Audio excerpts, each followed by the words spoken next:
where humanity is on trial now, by Sonia Gandhi. The world was diminished by the brutal attacks on Israel. The world stands diminished again by Israel's disproportionate and equally brutal response. On October 7, 2023, on the 50th anniversary of the Yom Kippur War, Hamas launched a brutal attack on Israel, killing more than 1,000 people, mostly civilians, and kidnapping over 200 more. The unprecedented attack was devastating for Israel. The Indian National Congress strongly believes that violence has no place in a decent world, and the very next day unequivocally condemned Hamas attacks. This tragedy is, however, being compounded by the Israeli military's indiscriminate operations in and around Gaza that have led to the thousands of deaths, including large number of innocent children, women and men. The power of the Israeli state is now focused on exacting revenge from a population that is largely as helpless as it is blameless. The destructive might of one of the world's most potent military arsenals is being unleashed upon children, women, and men who have no part in the Hamas assault. They instead, for the most part, have been at the heart of decades of discrimination and suffering. Indiscriminate destruction. In this war, as it is now described, entire families have been wiped out and the neighborhoods have been reduced to rubble. Medical facilities are unable to cope with the vast humanitarian crisis that has befallen the population. The denial of water, food, and electricity is no less than the collective punishment of the Palestinian people. The outside world, particularly those who want to help, is largely blocked out of Gaza, with relief and aid reaching the needy in a tickle and not on the scale that is necessary. Not only is it inhumane, but it is also illegal in international law. Very few Gazans are untouched by the violence. Bottled up on a small, over densely populated strip of territory, they have nothing to fall back upon. And now, even the occupied West Bank has flared up and the conflict is widening.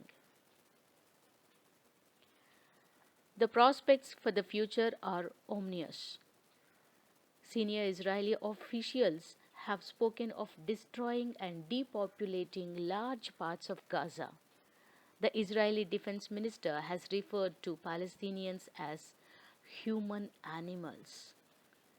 This dehumanizing language is shocking, coming from the descendants of those who themselves were the victims of Holocaust. Humanity is on trial now. We were collectively diminished by the brutal attacks on Israel. We are now all diminished by Israel's disproportionate and equally brutal response. How many more lives will have to be taken before our collective conscience is stirred and awakened? The Israeli government is making a grievous report error in equating the actions of Hamas with the Palestinian people. In its determination to destroy Hamas, it is unleashed indiscriminate death and destruction against the ordinary people of Gaza. Even if the long history of the suffering of the Palestinians is ignored, by what logic can a whole population be held responsible for the actions of a few? It bears constant repeating that the complex problems faced by Palestinians, problems that are rooted in a troubled imperial history orchestrated by outside powers, can only be solved through dialogue. It bears constant repeating too that this dialogue must accommodate the legitimate aspirations of the Palestinians, including that of sovereign state that have been denied to them for decades, while at the same time ensuring the security of Israel. The Congress stand. There can be no peace without justice. Israel's unremitting blockade for over a decade and a half has reduced Gaza to an open air prison for its 2 million inhabitants packed into dense cities and refugee camps. In Jerusalem and the West Bank, Israeli settlers backed by the Israeli state have continued to push out Palestinians from their own land in a seeming effort to destroy the vision of a two-state solution. Peace will only if the world, led by countries that have the ability to influence policies and events, can restart the process of restoring the two state vision and make it a reality. The Indian National Congress has been consistent over the years in its strong belief that both the Palestinians and Israeli have the right to live in a just peace.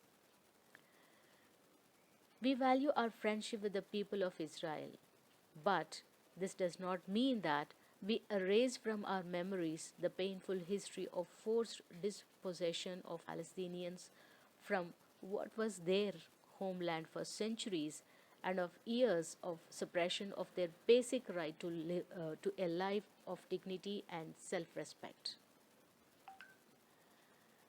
Contrary to some mischievous suggestions, the position of the Indian National Congress has been long standing and principled.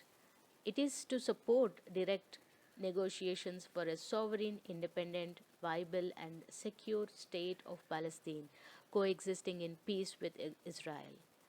This is also a stand taken by the Ministry of External Affairs on October 12, 2023. It is noteworthy that the reiteration of India's historic position of Palestine came only after Israel began its assault on Gaza. The Prime Minister had made no mention of Palestinian rights in the initial statement, expressing complete solidarity with Israel.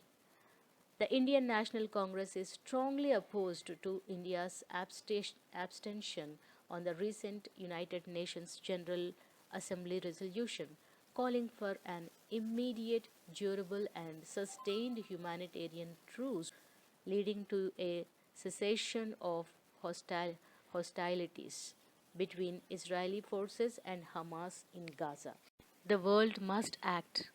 There are voices on both sides speaking for an end to this madness. Many Israelis, having lost friends and family in the terror attacks, still believe that a dialogue with the Palestinians is the only way forward. Many Palestinians acknowledge that violence will only lead to more suffering and take them further away from their dream of life, of self respect, equality, and dignity. It is unfortunate that many influential countries are being wholly partisan when they should be trying their utmost to end the war. The loudest and most powerful voices should be for a cessation of military activity. Otherwise, this cycle will continue and make it difficult for anyone in the region to live in peace for a long time to come.